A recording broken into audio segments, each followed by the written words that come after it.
कई साल पहले की बात है।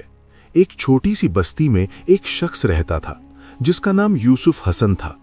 वो अपनी बीवी और बच्चों के साथ गरीबी की जिंदगी बसर कर रहा था। क्योंकि वो तालीम याफ्ता नहीं था, इसलिए उसके हालात हमेशा खराब रहते। रोजगार के तौर पर वो सिर्फ जूतों की मरम्मत का मामूली काम करता और इसके अलावा कमाई का कोई और जरिया उसके पास न था। गरीबी और बीमारियों ने यूसुफ हसन की जिंदगी अजीर्ण बना दी थी। कभी वो खुद बीमार हो जाता और कभी उसके घर वालों को कोई नागवार वाकया पेश आ जाता। ये तमाम दुख और परेशानियां उसके दिल पर बोझ बनती रहती थीं। वो अक्सर सोचता कि ये जिंदगी कब तक इसी तरह चलेगी। एक दिन वो अपने घर के पुराने दरवाजे पर बैठा गहरी सोचों में डूबा हुआ था। गरीबी, फिक्र और गमों का बोझ उसकी आंखों से वाज़े झलक रहा था। अचानक उसकी नजर आसमान की तरफ उठी। परिंदों का एक गोल उड़ान भरता हुआ बस्ती के ऊपर से गुजर रहा था। इन आजाद उड़ते परिंदों को देखकर यूसुफ हसन के दिल में एक सिसकी सी उठी। वो सोचने लगा कि काश उसकी जिंदगी भी इन परिंदों की तरह आजाद और बेफिक्री से भरी होती। यूसुफ हसन पहले ही परेशान हाल दरवाजे पर बैठा था। आसमान से उतरते चिड़ियों के झुंड को देखकर उसका दिल और भी भारी हो गया। उसने गुस्से में आकर उन परिंदों को अपने घर के करीब से भगाना शुरू कर दिया। हकीकत ये थी कि यूसुफ हसन को ये आदत थी कि वो किसी जानवर या परिंदे को अपने आसपास देखकर झुंझला उठता और उन्हें डराकर भगा देता। वक्त गुजरता गया। गरीबी, बीमारियां और गमों ने उसके हौसले को तोड़ दिया। एक दिन वो इतना दिल शिकस्ता हुआ कि उसने फैसला कर लिया कि वो अपनी जिंदगी खत्म कर देगा। घर से निकलकर वो गांव से बाहर एक नाले के किनारे पहुंचा और बगैर सोचे समझे पानी में छलांग लगा दी। मगर तकदीर को कुछ और ही मंजूर था। नाले के किनारे एक बुजुर्ग अपने 2 शागिर्दों के साथ बैठा था। जैसे ही उसने देखा कि एक शख्स डूब रहा है, उसने अपने शागिर्दों को फौरन हुक्म दिया कि उसे बचाओ। शागिर्दों ने दौड़कर यूसुफ हसन को पानी से निकाला और किनारे पर लिटा दिया। होश में आते ही बुजुर्ग ने उससे मोहब्बत भरी मगर संजीदा लहजे में कहा, ए इंसान, जिंदगी अल्लाह की सबसे अजीम नेमत है। तू इसे इस तरह जाया करने का क्यों सोच रहा है? याद रख, जब तेरा वक्त पूरा होगा तो खुद ब खुद ये दुनिया छोड़नी पड़ेगी, लेकिन अपनी जान खुद लेना सबसे बड़ा गुनाह है। यूसुफ हसन की आंखों से आंसू बहने लगे। उसने कहा, ए बुजुर्ग, मैं अपनी जिंदगी की परेशानियों से आजिज आ चुका हूं। मुझे समझ नहीं आता कि मेरा अच्छा वक्त कब आएगा। मैं दिन रात मेहनत करता हूं, मगर कामयाबी कभी मेरा मुकद्दर नहीं बनती। हर बार नाकामी और दुख ही मेरा हिस्सा होते हैं। ये सुनकर बुजुर्ग ने शफकत से उसके कंधे पर हाथ रखा और बोला, बेटे, सबसे पहले ये ख्याल अपने दिल से निकाल दे कि मौत तेरे दुखों का हल है। खुदकुशी कमजोरी की निशानी है और मोमिन कभी कमजोर नहीं होता। जो मुश्किलात अल्लाह देता है वो तेरे ईमान का इम्तिहान है। सब्र कर, मेहनत कर और अल्लाह पर भरोसा रख। इंशाअल्लाह तेरे दिन जरूर बदलेंगे। यूसुफ हसन ने लरसती आवाज में कहा, ए बुजुर्ग, आप हिकमत वाले हैं, बराहे करम मुझे रास्ता दिखाएं। बताएं कि मेरा अच्छा वक्त कब आएगा।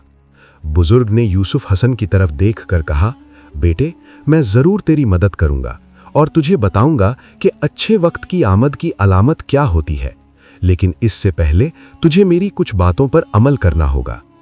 यूसुफ हसन ने आजिज़ी से कहा, ए बुजुर्ग, आप जो कहेंगे मैं सब मानने को तैयार हूं। बस मुझे बता दीजिए कि मेरा अच्छा वक्त कब और कैसे आएगा। बुजुर्ग ने मुस्कुराते हुए कहा, सबसे पहले मेरी बात गौर से सुन। अगर तू चाहता है कि तेरा अच्छा वक्त जल्द आए तो रोजाना परिंदों को दाना डाल, खास तौर पर उन चिड़ियों को जो तेरे घर के करीब आती हैं। ये सुनकर यूसुफ हसन में हैरान हुआ और कुछ गुस्से से बोला, मगर मुझे तो चिड़ियां बिल्कुल पसंद नहीं। जब भी वो मेरे दरवाजे पर आती हैं मैं उन्हें भगा देता हूं। परिंदों का मेरी किस्मत या अच्छे वक्त से क्या ताल्लुक? बुजुर्ग ने नरमी से कहा, यही तो तेरा इम्तिहान है बेटे। अक्सर इंसान अपनी परेशानी और गुस्से की हालत में उन निशानियों को खुद ही दूर कर देता है जो अल्लाह की तरफ से रहमत बनकर आती हैं। परिंदे दरअसल खैर और बरकत की अलामत है। अगर तू उनका खैर मकदम करेगा तो तेरे लिए रिज्क और आसानी के दरवाजे खुल जाएंगे। यूसुफ हसन खामोश हो गया। آخرکار اس کے پاس کوئی چارہ نہ تھا۔ اس نے بزرگ کی بات مان لی اور گھر واپس چلا گیا۔ اگلے ہی دن سے اس نے اپنے دروازے کے سامنے دانا ڈالنا شروع کر دیا۔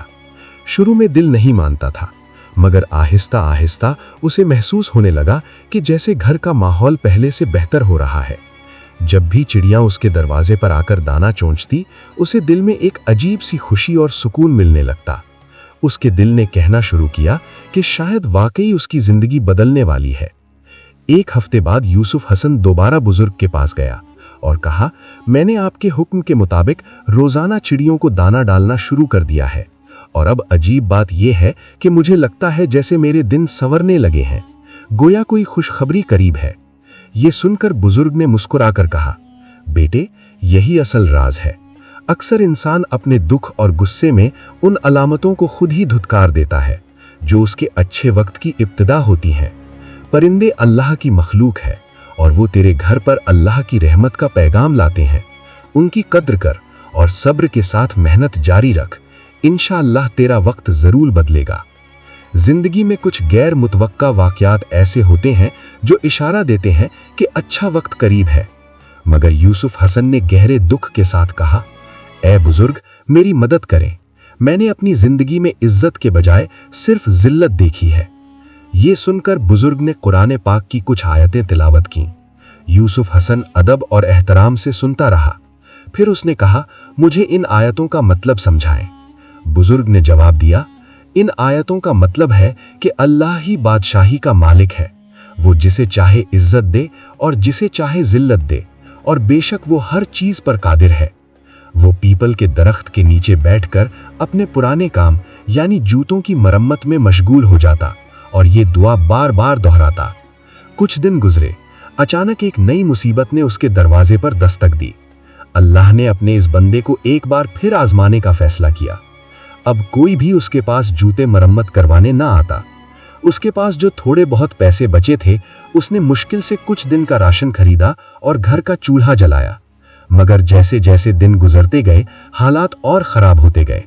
وہ روز بازار جاتا، پیپل کے درخت کے نیچے بیٹھ کر انتظار کرتا کہ شاید کوئی گراہک آ جائے، مگر دن ڈھلتا اور کوئی نہ آتا۔ گھر میں فاقے شروع ہو گئے، بچے بھوک سے بلبلانے لگے۔ 2 دن تک سب نے صرف پانی پی کر گزارا، نہ اناج تھا نہ روٹی کا ٹکڑا۔ اس کی بیوی بھی غم سے نڈھال ہو گئی، وہ اپنے بچوں کو بھوکا دیکھ نہ سکی۔ ایک دن یوسف حسن شام کو گھر آیا تو اس کی بیوی جھرنوں کی طرح روتے ہوئے بولی، اگر آج بھی بچوں نے کچھ نہ کھایا تو وہ مر جائیں گے۔ یوسف حسن، کچھ کیجئے ورنہ میں اپنے بچوں کو یوں تڑپتا نہیں دیکھ سکتی۔ کچھ دن گزرے، یوسف حسن کے بچوں کے پیٹ میں ایک نوالا بھی نہ گیا۔ ننھے معصوم بھوک سے نڈھال ہو چکے تھے۔ ایک دن اس کی بیوی روتے ہوئے بولی، بے گناہ بچوں کا کیا قصور ہے؟ آج سامنے والے پڑوسی کے گھر دعوت ہے، حلال گوشت پکا ہے، آپ وہاں جا کر کھانا یا تھوڑے سے پیسے مانگ لیں تاکہ ہمارے بچوں کا پیٹ بھر جائے۔ یوسف حسن نے گہری سانس لی اور بولا، میں کبھی کسی کا احسان نہیں لینا چاہتا، مگر بچوں کی یہ حالت دیکھ کر دل ٹوٹتا ہے۔ اگر تم کہتی ہو تو میں جاتا ہوں، شاید اللہ وہاں سے کوئی سبب پیدا کرے۔ وہ ہمت کر کے پڑوسی کے گھر گیا، دروازہ کھٹکھٹایا اور کہا، السلام علیکم بھائی، میں بھیک مانگنے والا نہیں ہوں، مگر 4 دن کی بھوک نے مجھے مجبور کر دیا ہے۔ میرے بچوں کے لیے تھوڑا سا کھانا یا پیسے دے دیجئے، جب اللہ نے دیا تو میں واپس کر دوں گا۔ اگر یقین نہ ہو تو میرے گھر آ کر دیکھ لیجئے، بچوں کی حالت بہت خراب ہے۔ لیکن پڑوسی جو غرور اور تکبر سے بھرا ہوا تھا، طنزیہ ہنسی کے ساتھ بولا، اے یوسف حسن، تو بڑا مان رکھنے والا بنتا ہے اور آج مانگنے آیا ہے، جا یہاں سے نکل جا۔ یہ کہہ کر اس نے یوسف حسن کو دھکا دیا، وہ زمین پر گر پڑا، اس کے ماتھے سے خون بہنے لگا۔ بے بس اور کمزور یوسف حسن میں اتنی طاقت نہ تھی کہ مقابلہ کر سکے۔ وہ مشکل سے اٹھا اور لڑکھڑاتا ہوا گلی میں چلنے لگا۔ اسے قریب ہی ایک مسجد نظر آئی، وہ وہاں داخل ہوا، کپڑوں کی گرد جھاڑی، زخم سے خون صاف کیا اور بڑی مشکل سے وضو کیا، پھر مصلے پر کھڑا ہو کر نماز ادا کی۔ نماز کے بعد وہ اللہ کے حضور سجدے میں گر گیا اور روتے روتے وہی دعا دہرانے لگا جو بزرگ نے اسے سکھائی تھی، اے اللہ، بادشاہی کا مالک تو ہی ہے، تو جسے چاہے عزت دے، جسے چاہے ذلت دے، और तू हर चीज पर कादिर है। वो रोता रहा, अपने गुनाहों की माफ़ी मांगता रहा। इसी लम्हे एक ताजिर मस्जिद में दाखिल हुआ। उसने यूसुफ हसन को दुआ करते और रोते देखा तो उसके दिल पर गहरा असर हुआ। वो आगे बढ़ा, सलाम किया और बोला, मैं एक ताजिर हूँ, शहर से अपना सामान लाया हूँ, लेकिन रास्ते में मेरा साथी फौत हो गया। मुझे एक ईमानदार साथी की ज़रूरत है। अगर तुम मेरे साथ काम करो तो तुम्हें पूरा हक मिलेगा, बस शर्त यह है कि ईमानदारी से काम करना। यूसुफ हसन की आंखों से खुशी के आंसू बहने लगे। उसने सजदे में सर रखकर अल्लाह का शुक्र अदा किया और कहा, ऐ मेरे रब, तू ही बादशाही का मालिक है, इज्जत और जिल्लत सब तेरे इख्तियार में है। यूं उसकी ज़िंदगी का नया बाब शुरू होने वाला था। यूसुफ हसन की दुआ अल्लाह ने सुन ली थी। मस्जिद में मिलने वाले नेक दिल ताजिर ने उसे अपने साथ काम पर रख लिया। पहले ही दिन कुछ पैसे भी दिए ताकि वो घर जाकर अपने बच्चों का पेट भर सके। यूसुफ हसन खुशी खुशी खाना खरीद कर घर गया। सब ने मिलकर खाया और अल्लाह का शुक्र अदा किया। अगले दिन से यूसुफ हसन ने ताजिर के साथ मेहनत शुरू कर दी। ताजिर ने बाजार में एक दुकान किराए पर ली जहां वो सामान लाता और यूसुफ हसन ईमानदारी और दयानतदारी से काम करता। कई सालों तक ये कारोबार चलता रहा और आहिस्ता आहिस्ता यूसुफ हसन के हालात बदल गए। फिर एक दिन ताजिर ने कहा, यूसुफ हसन, मैंने ज़िंदगी में तुमसे ज़्यादा ईमानदार और मेहनती इंसान नहीं देखा। तुम्हारी बदौलत हमारा कारोबार बहुत बढ़ा। अब मैं अपने शहर वापस जा रहा हूँ। ये दुकान और सारा कारोबार तुम्हारा है, बस मुझे अपनी दुआओं में याद रखना। यूं दुकान यूसुफ हसन के नाम हो गई। उसने कारोबार को और वुस्सत दी और अल्लाह के फजल से शहर का सबसे दौलतमंद शख्स बन गया। उसने एक आलीशान घर बनाया और उसके दरवाजे पर यह आयत कंधी करवाई, अल्लाह बादशाही का मालिक है, जिसे चाहे इज्जत दे और जिसे चाहे जिल्लत दे, और वो हर चीज़ पर कादिर है। यूसुफ हसन के घर में रोज़ाना खाना बनता और जो भी गरीब आता वो इज्जत से खाना खाता और खाली हाथ न जाता। परिंदों के लिए भी वो रोज़ाना दाना और रोटी डालता। एक सर्दियों की शाम यूसुफ हसन के दरवाजे पर एक बूढ़ा कांपता हुआ शख्स आया। उसके कपड़े फटे हुए थे और भूख और बीमारी ने उसे कमज़ोर कर दिया था। यूसुफ हसन ने फौरन उसे अंदर बुलाया, नए कपड़े दिए और गर्म खाना खिलाया, मगर उसकी हालत देखकर नौकर रो पड़ा। यूसुफ हसन ने पूछा, बेटे तुम क्यों रो रहे हो? नौकर ने लरजती आवाज़ में कहा, हुजूर, ये वही मगरूर शख्स है जिसने कई साल पहले आपको अपने घर से धक्के देकर निकाला था। ये सुनकर यूसुफ हसन ने बूढ़े को गौर से देखा। वाकई वही शख्स था। यूसुफ हसन ने मुस्कुरा कर कहा, भाई क्या तुम मुझे पहचानते हो? मैं वही यूसुफ हसन हूँ जिसे तुमने एक वक्त अपने घर से धक्के मारकर निकाला था। उस दिन मैं अपने बच्चों के लिए सिर्फ 2 वक्त का खाना मांगने आया था, मगर तुमने मुझे जिल्लत करके खाली हाथ भेज दिया था। इस माथे पर आज भी वो जख्म का निशान बाकी है। लेकिन सुनो, मैंने उस वक्त भी अल्लाह पर भरोसा किया था और आज भी सिर्फ उसी पर यकीन रखता हूँ। अल्लाह ही है जो चाहे इज्जत दे और चाहे जिल्लत दे। ये सुनकर मगरूर पड़ोसी के आंसू बहने लगे। वो रोते हुए बोला, हाँ भाई, आज मैं अपनी गलती मानता हूँ। मेरा कारोबार तबाह हो गया, बीवी और बच्चे मुझसे दूर हो गए। गुरूर ने मुझे जिल्लत के आखिर तक पहुँचा दिया। वाकई इंसान को दौलत पर तकब्बुर नहीं करना चाहिए। यूसुफ हसन ने नरमी से कहा, मायूस ना हो, अल्लाह बहुत रहम करने वाला है। अगर तुम सच्चे दिल से तौबा करोगे तो अल्लाह तुम्हें माफ़ कर देगा। फिर उसने ना सिर्फ उसे माफ़ किया बल्कि कुछ पैसे भी दिए और कहा, ये लो, अपनी ज़िंदगी दोबारा शुरू करो। मेरा दिल चाहता है कि तुम्हें वही सहारा दूं जो उस वक्त मेरे रब ने मुझे दिया था। बूढ़ा पड़ोसी यूसुफ हसन के कदमों में गिर पड़ा और दुआएं देने लगा, अल्लाह तुम्हें हमेशा सलामत रखे। तुम्हारी जैसी नेक दिली ही असल दौलत है। इस कहानी से हमें ये सबक मिलता है कि ज़िंदगी का असल सुकून और कामयाबी गुरूर और दौलत में नहीं, बल्कि सब्र, शुक्र और अल्लाह पर भरोसे में है। जो इंसान मुश्किल वक्त में हिम्मत न हारे, मायूसी के बजाय दुआ और सब्र को इख्तियार करे, अल्लाह उसे वो मुकाम अता करता है जिसका वो तसव्वुर भी नहीं कर सकता। हमें चाहिए कि कभी किसी गरीब या मोहताज को हकीर न समझें, क्योंकि वक्त हमेशा एक सा नहीं रहता।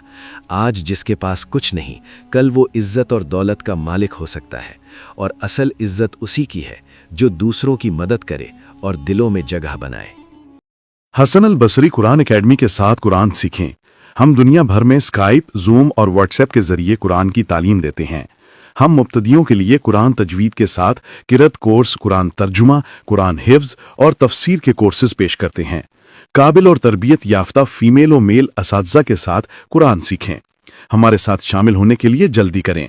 ہماری ویب سائٹ وزٹ کریں hasanalbasriquranacademy.com۔ What's app number 030639703776۔